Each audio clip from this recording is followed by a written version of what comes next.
দক্ষিণ এশিয়ার সর্ববৃহৎ বিদ্যুৎ উৎপাদনকারী প্রতিষ্ঠান গোরাশাল তাপবিদ্যুৎ কেন্দ্রের ৭টি ইউনিট সচল থাকলে সর্বমোট ১,৩৮০ মেগাওয়াট বিদ্যুৎ উৎপাদন করা সম্ভব। কিন্তু প্রয়োজনীয় গ্যাস সরবরাহ না থাকায় একে একে বন্ধ হয়ে যায় সবকটি ইউনিট। ফলে এই কারখানা থেকে এখন আর কোনো বিদ্যুৎ উৎপাদন হচ্ছে না। উৎপাদন বন্ধ থাকায় একদিকে যেমন কারখানার যন্ত্রাংশ নষ্ট হচ্ছে, অপরদিকে আর্থিকভাবে ক্ষতিগ্রস্ত হচ্ছে সরকার ও শ্রমিক কর্মচারীরা।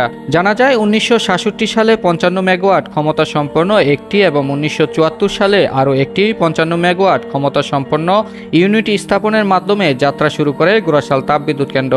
এক এক করে প্রতিষ্ঠিত হয় ৬০টি ইউনিট।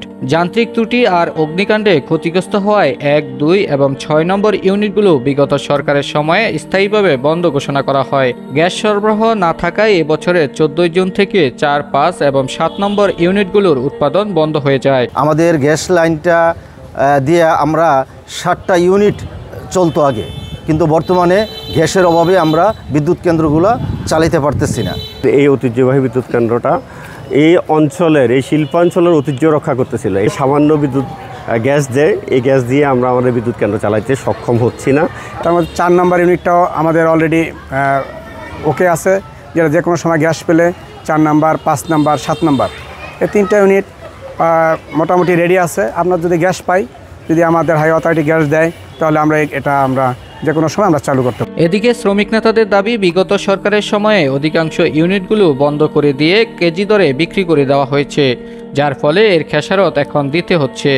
গ্যাস পাওয়া গেলে বিদ্যুৎ উৎপাদনের পাশাপাশি কর্মচাঞ্চলতা ফিরে আসবে বলে আশা তাদের। বিগত সরকার, এই হায়না সরকার, ভোটবিহীন সরকার, ফেসিবাদ সরকার আমাদের গ্যাস ট্রান্সফার করে নিয়ে বিভিন্ন প্রাইভেটাইজেশন বিদ্যুৎ কেন্দ্রের মাধ্যমে দিয়েছে, যার কারণে আজকে আমরা গ্যাস থেকে বঞ্চিত হওয়ার কারণে আজকে আমাদের ইউনিটগুলি ১, ৩, ৪, ৫, ৭ এই ইউনিটগুলি সম্পূর্ণ রেডি অবস্থায় আছে। গ্যাস পেলে যখনই আমরা গ্যাস পাবো তখনই আমরা বিদ্যুৎ উৎপাদন যেতে পারি। যে কোনো সময় গ্যাস পাওয়া গেলে 3টি ইউনিটের মাধ্যমে ৬৮০ মেগাওয়াট বিদ্যুৎ উৎপাদন করা সম্ভব বলে দাবি কর্তৃপক্ষের। গ্যাস সরবরাহের আবেদনের পাশাপাশি বিকল্প উপায়ে গ্যাস সরবরাহের জন্য একটি প্রস্তাবনাও মন্ত্রণালয়ে পাঠানো হয়েছে বলে জানান এই কর্মকর্তা। বর্তমানে যদি গ্যাস পাই, তো আমরা এই মুহূর্তে হচ্ছে যে আমরা ৬৮০ মেগাওয়াট মতো দিতে পারবো। এটা হচ্ছে গ্যাসের অভাবে আমরা দিতে পারছি না। আরো যে বাকি অংশগুলো আসলে, যেমন ৪ নম্বর ইউনিটের টেস্টিং কমিশন কাজ শুরু হলে, ৩ নম্বর ইউনিটের মেইনটেনেন্স কাজ চালালে, তাহলে আমরা টোটাল ১৩৮০ মেগাওয়াট ক্যাপাসিটিতে যাব। দ্রুত গ্যাস সরবরাহ করার পাশাপাশি প্রস্তাবিত সঞ্চালন লাইনে প্রয়োজনীয় গ্যাস সরবরাহের মাধ্যমে এশিয়ার বৃহত্তর এই বিদ্যুৎ উৎপাদনকারী প্রতিষ্ঠানটি সচল থাকবে এবং দেশের বিদ্যুৎ চাহিদা পূরণে ভূমিকা রাখবে, এমনটাই প্রত্যাশা কর্তৃপক্ষের।